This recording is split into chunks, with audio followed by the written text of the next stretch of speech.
but we are not encouraged, Father. There are a lot of discouragement.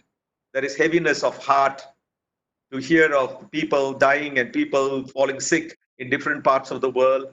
In this context, Lord, we are having the Zoom service and fellowship to study your word and to be encouraged. Speak to me and speak to each one of us, Father. Let the Holy Spirit lead us into all truths. We give you all glory and honor with the great expectation that you will speak. We ask this prayer in Jesus' name. Amen. Good. So we have been looking at the topic of overcoming this corona challenge and what we should do as Christians and how we can respond. That has been the topic during the last couple of weeks. And the first week we saw that the first way of crossing the Jordan River by the people of Israel was through contemplation. That is, they were to contemplate. They need to remember that God was present with them when they faced the problem. In the same way, the first way to handle this current challenge is to remember, is to contemplate, that is to remember that God is present with us.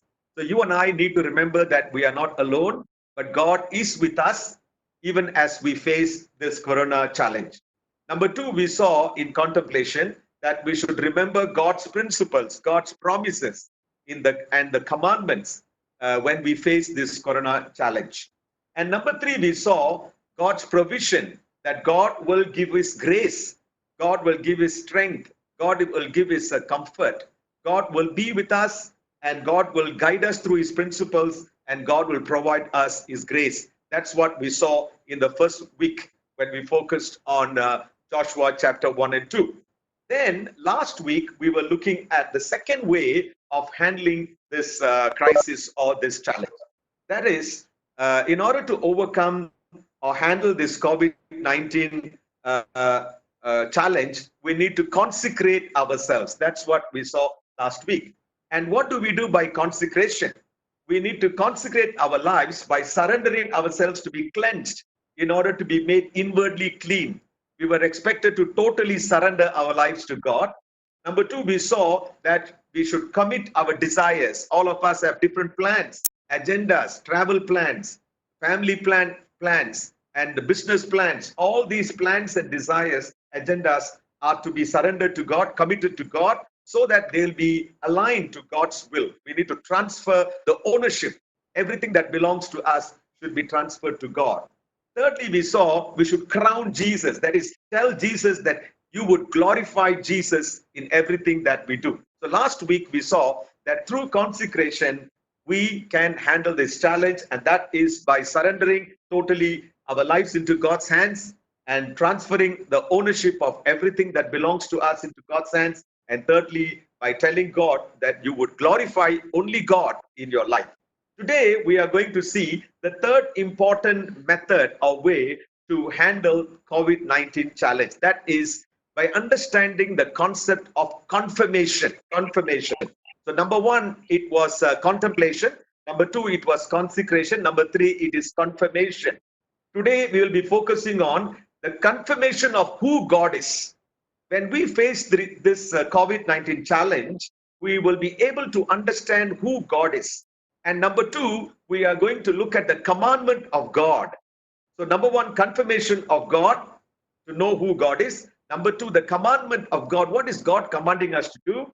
And number three, the commitment that God is expecting from each one of us. God is expecting a commitment from us. So confirmation of who God was, and commandment of God, and commitment that God is expecting. Now, I have taken these points from that passage in Joshua chapter 4, when they were crossing the river Jordan. And I've compared the crossing of river Jordan to we crossing over the current challenge of COVID-19. So when they were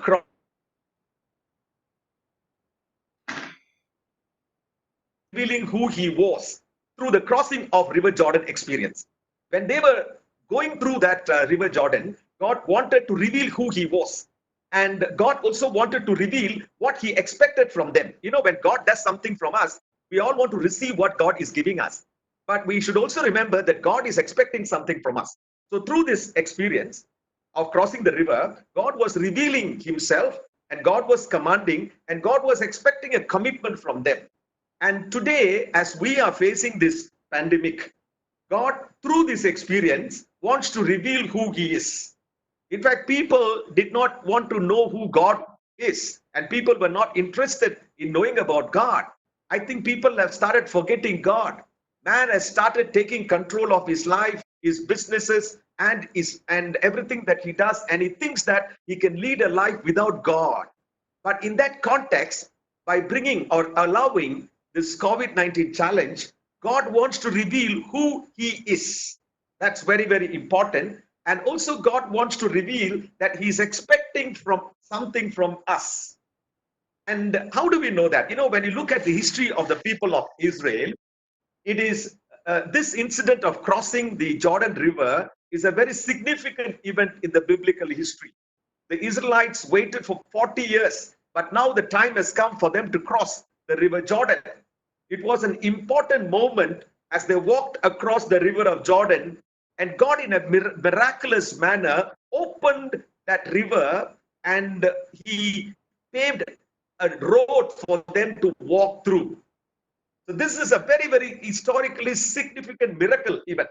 And when they were crossing that river, they had to leave behind the slavery in Egypt and their nomadic life. They were like pilgrims going from place to place. And when they crossed the river Jordan, they were leaving behind their slavery in Egypt and their nomadic life. And they were leaving behind their suffering and wandering days in the barren wilderness. And they were leaving behind their sad memories of countless funerals. When they were crossing, when they came out of Egypt and crossing the wilderness, thousands of people died.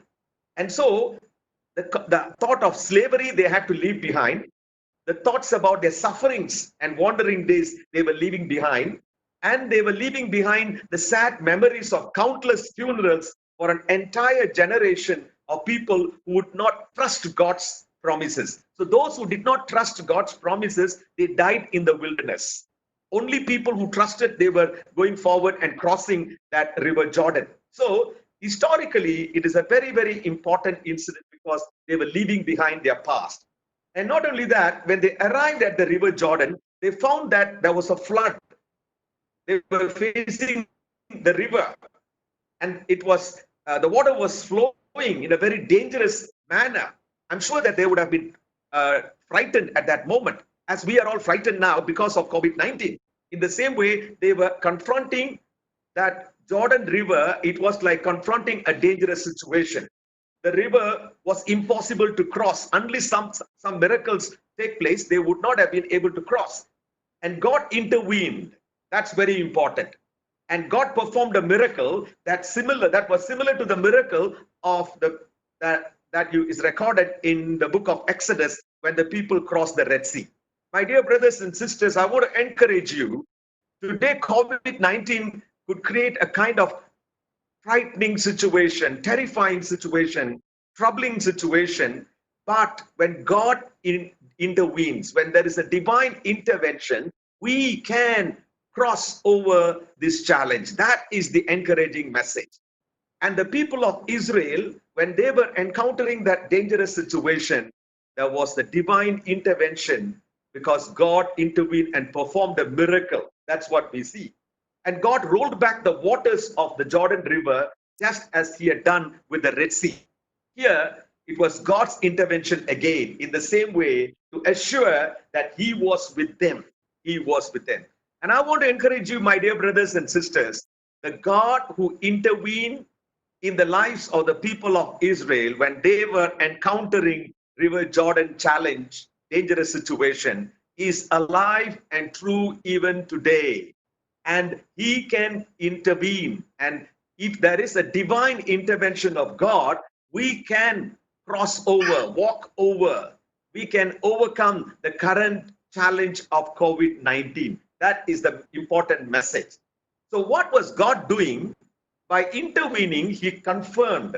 What did God confirm? He wanted the people of Israel to know that they had not crossed the river. They would not have been able to cross the river Jordan on their own. So if we want God to intervene, we need to understand that we cannot handle the situation.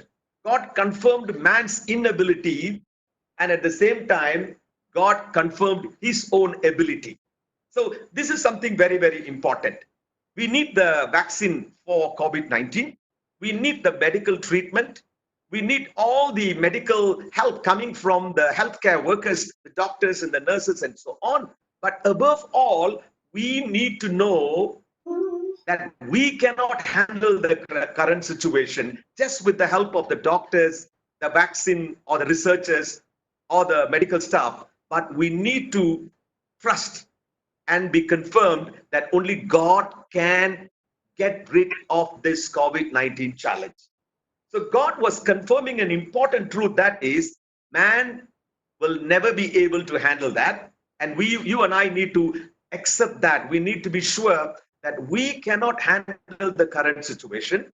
At the same time, just as God intervened and confirmed his own ability, we need to today confess that God, only you can handle the current situation.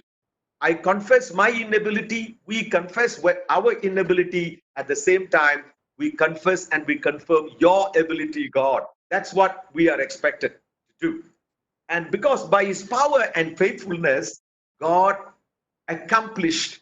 What did he accomplish? By making a road through the river Jordan. And so God confirmed his greatness and power. So, my dear brothers, what is the confirmation that you learn from this passage? That God is great.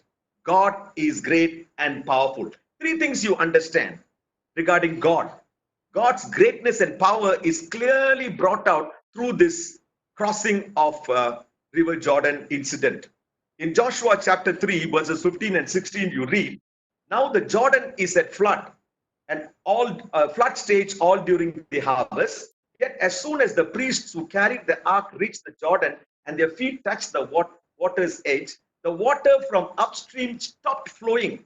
So God could stop the flowing of the water in the river.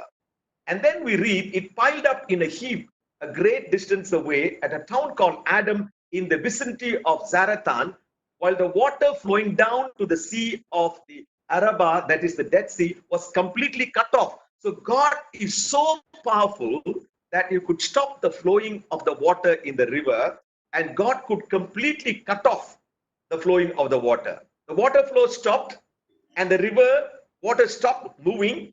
So the impossible happened. So our God is a God of greatness and might, that he can see that the impossible can even happen. So the greatness of God is revealed, and God is confirming that he is great and powerful by doing the impossible. My dear brothers and sisters, yesterday I was talking to the travel agent to find out when we can travel back to Singapore. And he said, nothing is predictable here in Malawi. We do not know when the airport will be open. Nothing is predictable. Nothing is possible. But our God is a God of possibilities. He who was able to make a way through the river Jordan can also make it possible for us to cross over this big challenge. So, number one, what did God confirm? God confirmed his greatness and his power through that miracle of making a way through River Jordan. Number two, God revealed not only his greatness, but God revealed his goodness. God revealed his goodness. In Joshua chapter 3, verse 17, we read, the priests who carried the ark of the covenant of the Lord stopped in the middle of the Jordan and stood on dry ground, while all Israel passed by until the whole nation had completed the crossing on dry ground. God's enabling of Israelites to cross Jordan revealed his goodness. You know, God was too good to them. In fact, God revealed his greatness by stopping the waters. Number two, God revealed his goodness by enabling the Israelites to cross River Jordan. My dear brothers, our God is a good God, and he can enable you and me to cross, to overcome this COVID-19 challenge that is before us. Number three, God confirmed and revealed his graciousness, that he is a gracious God. In Joshua chapter 4, reading from verse 1 to 3, the passage that we read today, When the whole nation had finished crossing the Jordan, the Lord said to Joshua, choose 12 men from among the people, one from each tribe, and tell them to take up the 12 stones from the middle of the Jordan, from right where the priests are standing, and carry them over with you and put them down at the place where you stay tonight. You know, these people did not deserve to experience this miracle. It's not because the people of Israel were good that God did this. It was God's grace.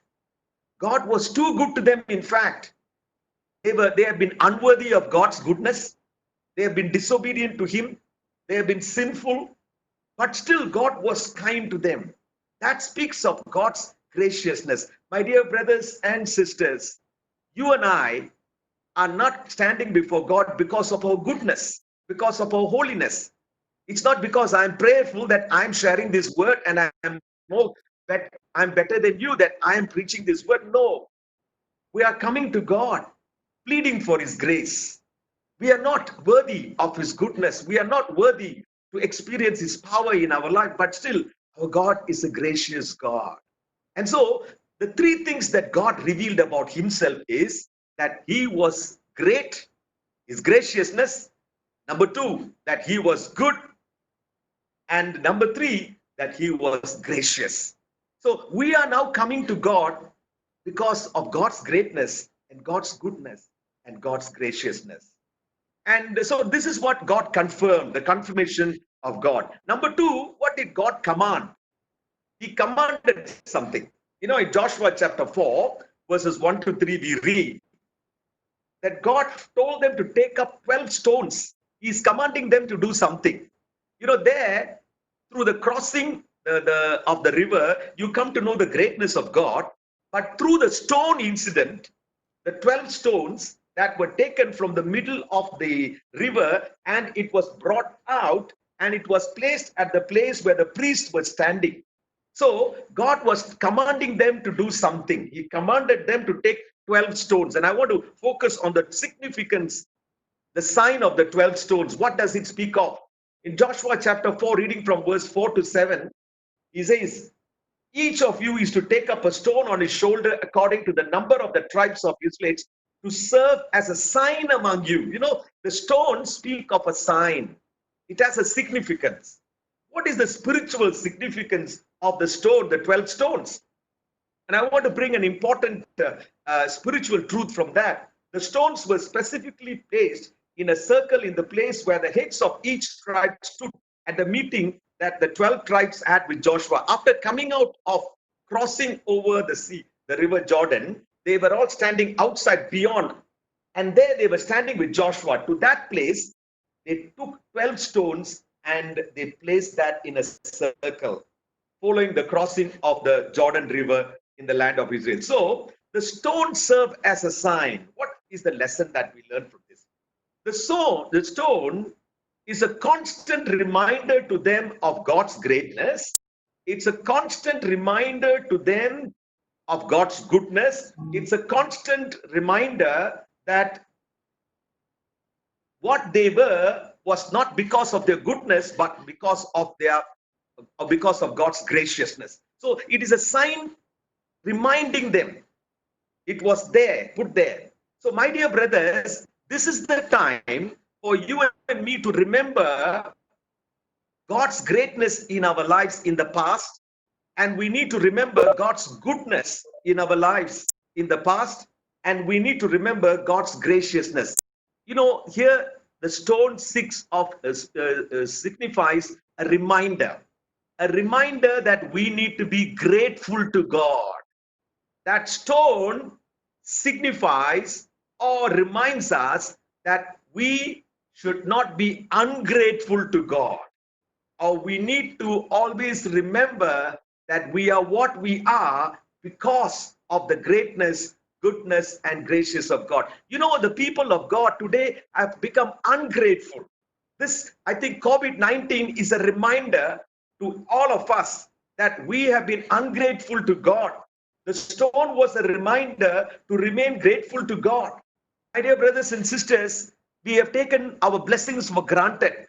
We have taken our husbands and wives for granted. We have taken our children for granted. We have taken for our businesses for granted. We have taken our jobs for granted. We have taken our health for granted. We in Singapore, we have taken our Singapore health system for granted. We thought that nobody can disturb us and no sickness can affect us. But God is telling us it's not because of your system. It's not because your hard work. It's not because of your goodness. It's not because of all your achievements that you are what you are. It is because of me. That's what God says. So the stone signifies and reminds us that we need to be grateful to God. The Israelites were often guilty of the sin of ingratitude. Webster's dictionary defines ingratitude as forgetfulness of kindness received. My dear brothers and sisters, these are the days we need to reflect and find out whether we have been ungrateful to God. We have received God's kindness. We have received God's mercy like nobody else. Some of us are blessed abundantly, but we have taken our blessings for granted. But the dictionary says that ingratitude is nothing but forgetting the kindness that we have received, not appreciating or valuing what you have or have been given, and not remaining thankful to God. So, my dear brothers, these are times for us to reflect on all the blessings and come to God with gratitude and thankfulness. We need to be sure and we need to tell God, God, it's not because of me that I am what I am. It's because of you. Unexpressed gratitude is also ingratitude.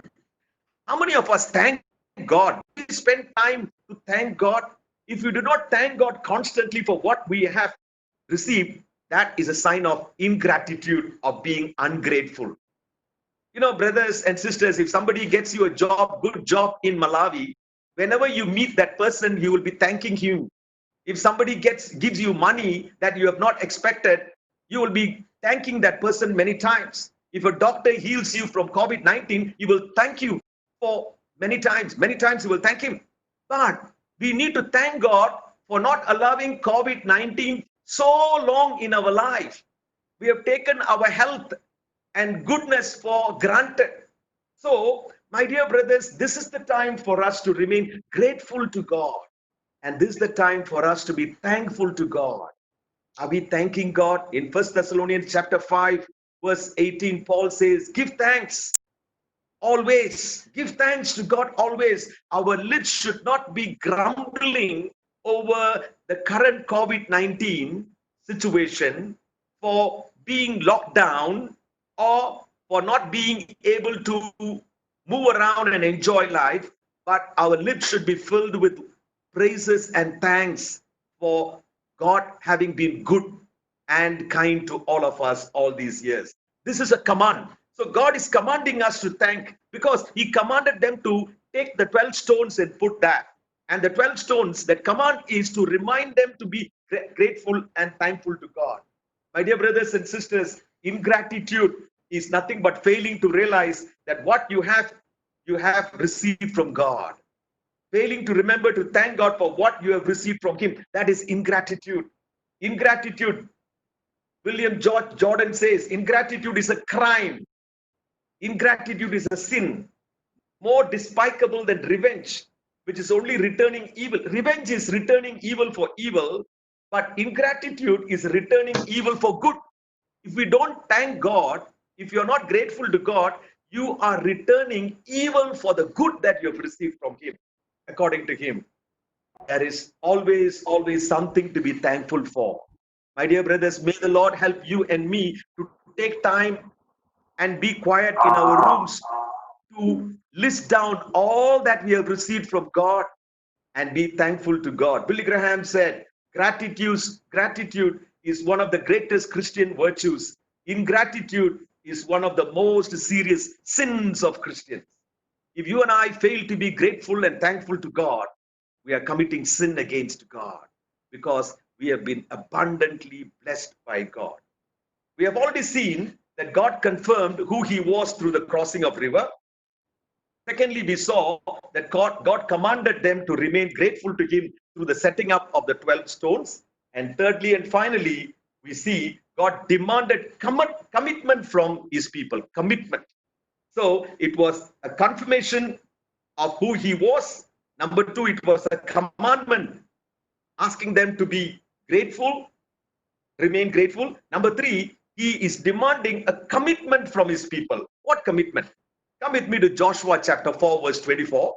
You have your Bible, you can turn to Joshua chapter 4, verse 24. He did this so that all the people of the earth might know that the hand of the Lord is powerful, so that you might always fear the Lord your God. That's an important statement. Why did God ask them to cross over the river Jordan? Why did God, after crossing the river Jordan, ask them to put the 12 stones there? So that they might always be reminded to fear the Lord your God. My dear brothers and sisters, let me tell you, the commitment that God is expecting from you and me is to fear him, is to fear God. You know, sometimes we fear our bosses more than God. Sometimes we fear our husbands more than God. Sometimes we fear our wives more than God. Probably we fear man more than God. But today, even among Christians, what is missing is the fear of the Lord. The fear of the Lord is missing in many of us.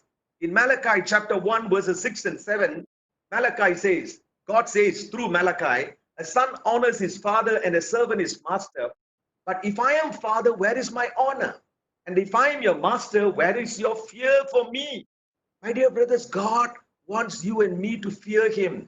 It's not the fear of a man for a tyrant or a cruel person, but it is a respectful reverence. It is honoring God.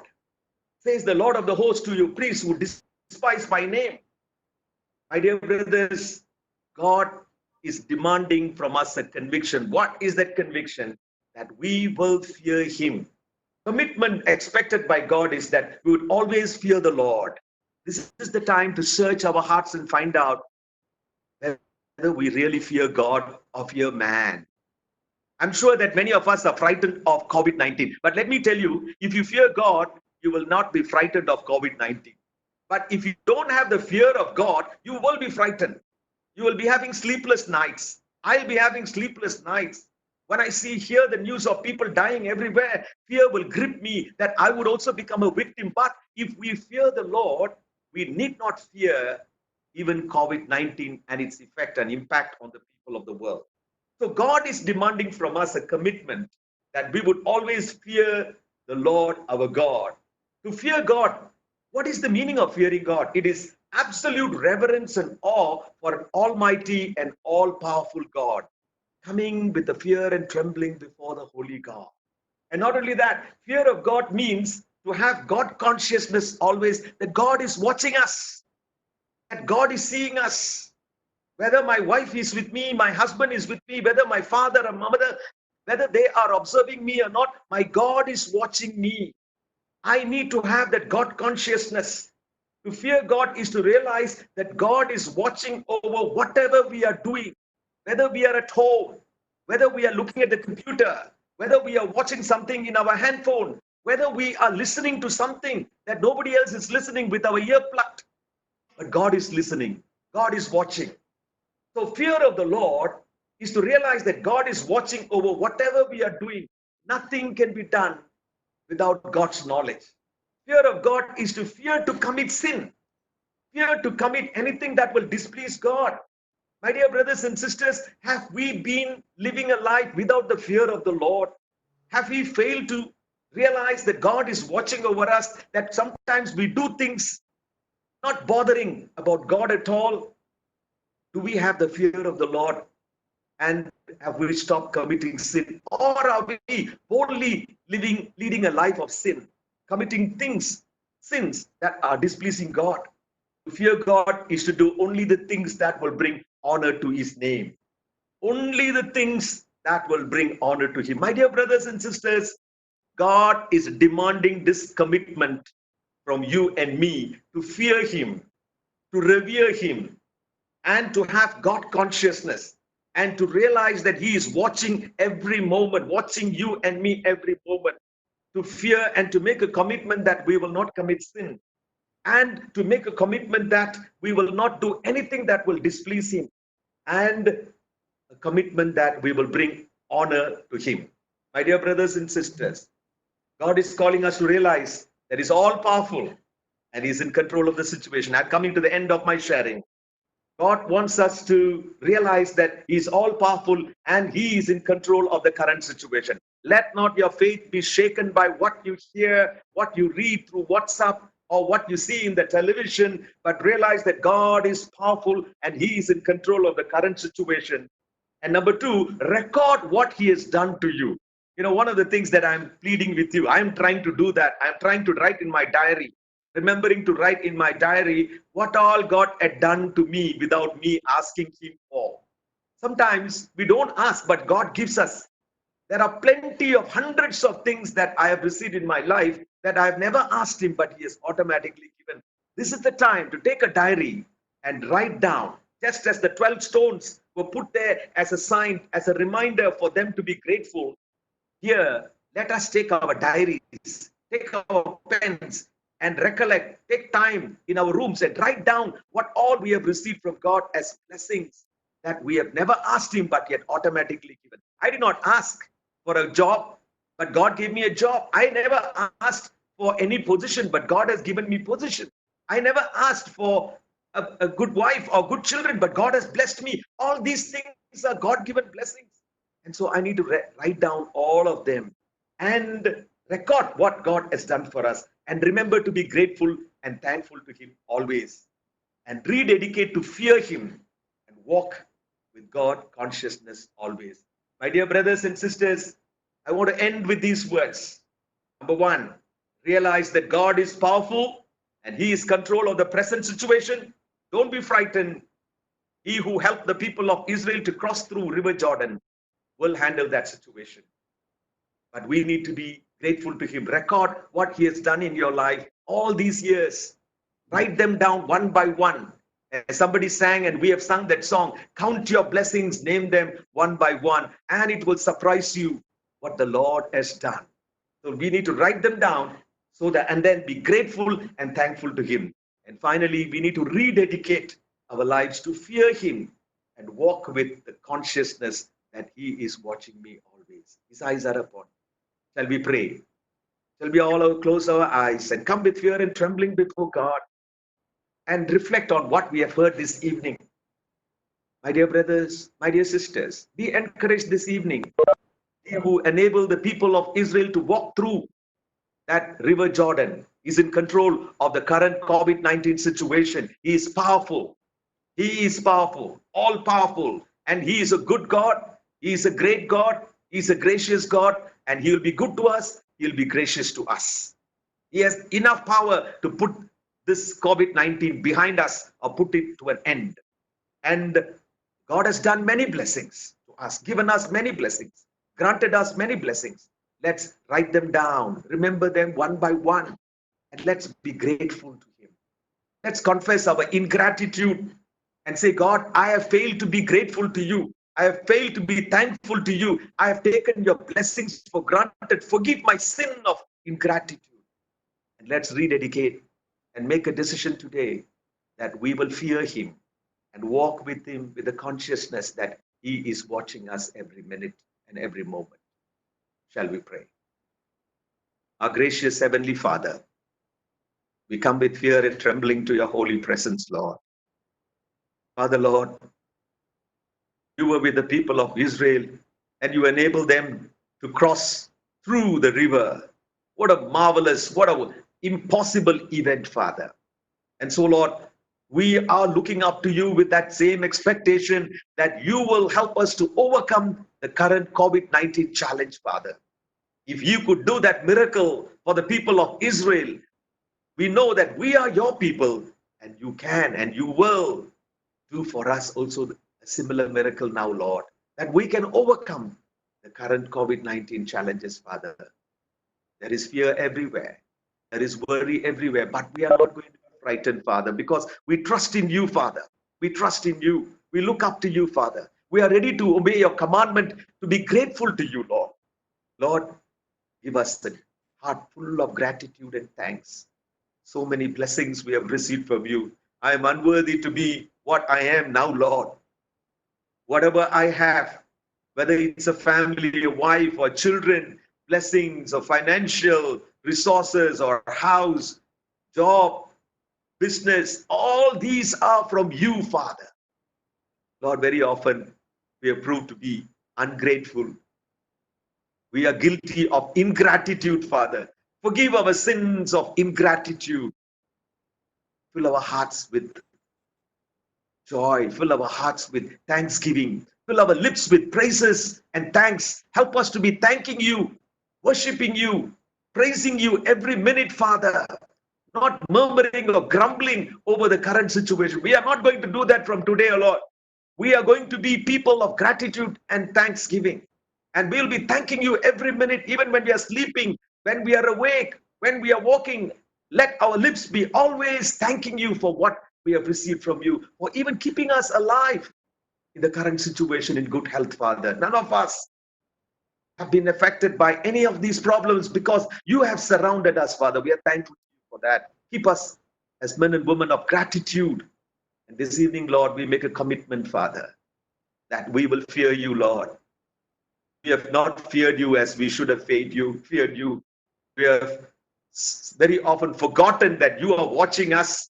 We fear man, we fear woman, we fear people of the world, but we do not fear you, Lord. Forgive the sin of failing to fear you. Lord, give me and give each one of us that God consciousness that God is watching us. He's seeing us every minute.